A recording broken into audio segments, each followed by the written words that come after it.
Les mises en forme conditionnelles sont utilisées pour mettre en avant un élément dans un tableau. Donc par exemple ici, vous voyez, je possède un tableau où il y a donc différentes personnes. Par exemple, avec les mises en forme conditionnelles, vous pouvez en mettre en avant ici toutes les femmes. Donc pour ce faire, vous sélectionnez la colonne en question. Donc ici, je sélectionne la colonne homme-femme comme ceci. Donc vous voyez ici, je fais une sélection de la colonne comme ceci. Après avoir sélectionné la colonne en question, je me rends dans l'onglet Accueil et clique ici sur Mise en forme conditionnelle. Je clique donc sur le bouton et par exemple pour mettre en avant les femmes, je vais cliquer ici sur Règles de mise en surbrillance des cellules et je vais mettre ici Texte qui contient. Je vais maintenant entrer une valeur, donc ici qui contient le mot femme comme ceci. Je choisis donc comment le mettre en avant en cliquant ici sur la flèche. Je peux par exemple pour toutes les cellules qui contiennent le mot femme les remplir en rouge clair, mettre juste le texte en rouge, les bordures en rouge, etc. Je peux également choisir ce que je souhaite vraiment faire en cliquant ici sur format personnalisé et donc dans ce menu vous allez choisir donc quel format vous souhaitez appliquer donc aux femmes. Donc ici je vais par exemple les mettre en gras. Je vais modifier la couleur en cliquant ici sur la flèche et je vais leur appliquer le rouge comme ceci. J'enlève ici le barré et je clique ici sur OK pour utiliser donc ce type de format et je clique de nouveau ici sur OK comme ceci. Et comme vous le voir très rapidement, j'ai pu mettre en avant les femmes dans ce tableau. En effet, donc vous voyez ici, dès que le mot femme apparaît dans une cellule, celui-ci apparaît maintenant en gras et en rouge. Les mises en forme conditionnelles vous permettront également donc d'afficher des informations donc, sur l'évolution ou encore sur la quantité donc d'un nombre dans une cellule. Donc, vous voyez ici, je sélectionne ces différentes cellules et je clique en haut de nouveau sur mise en forme conditionnelle. Je vais maintenant ici saisir barre de données comme ceci et vous allez voir que vous avez la possibilité de faire apparaître des barres de données directement dans chacune des cellules et celles-ci vont varier donc suivant la valeur se trouvant dans la cellule. Donc, par exemple, une barre de données avec un dégradé ici bleu. Vous pouvez voir que plus la valeur à l'intérieur de la cellule est grande, plus la barre de données est elle aussi importante.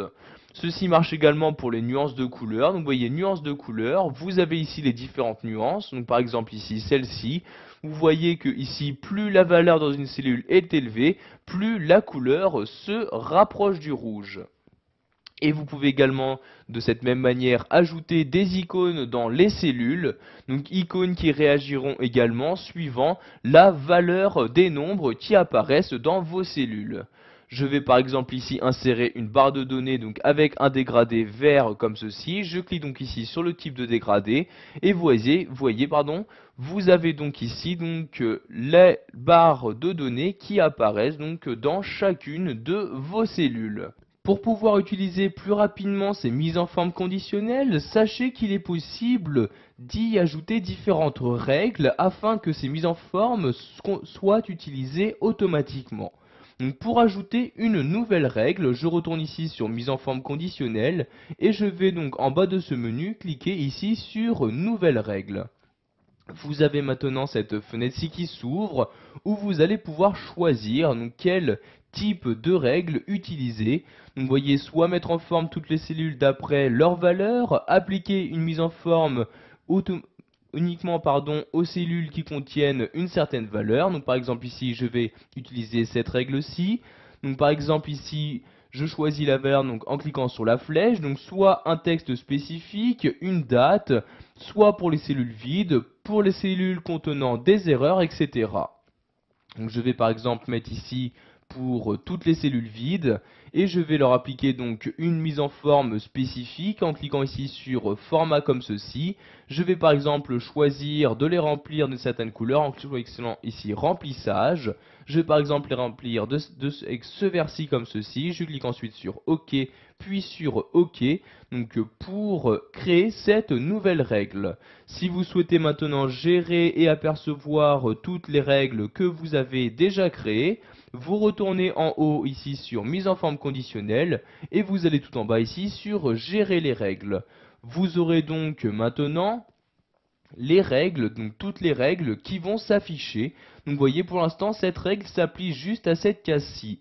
Si je souhaite la faire appliquer à d'autres cases, je clique ici sur ce bouton là et je choisis donc les cases sur lesquelles je souhaite l'appliquer. Donc par exemple ici, je sélectionne comme ceci, donc je fais un clic, je maintiens le clic de ma souris et je vais sélectionner toutes ces cellules-ci.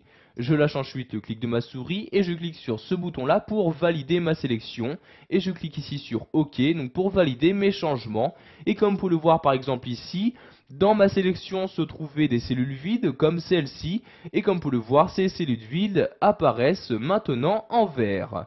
Si vous souhaitez ici maintenant donc supprimer la règle, je retourne ici sur mise en forme conditionnelle, je clique ici sur effacer la règle et donc ici je choisis donc soit effacer les règles de la feuille entière, soit effacer les règles juste des cellules sélectionnées. Donc ici je vais effacer les règles de la feuille entière, donc je clique sur la ligne correspondante et voyez donc la règle n'est maintenant plus appliquée donc à la feuille ici ouverte.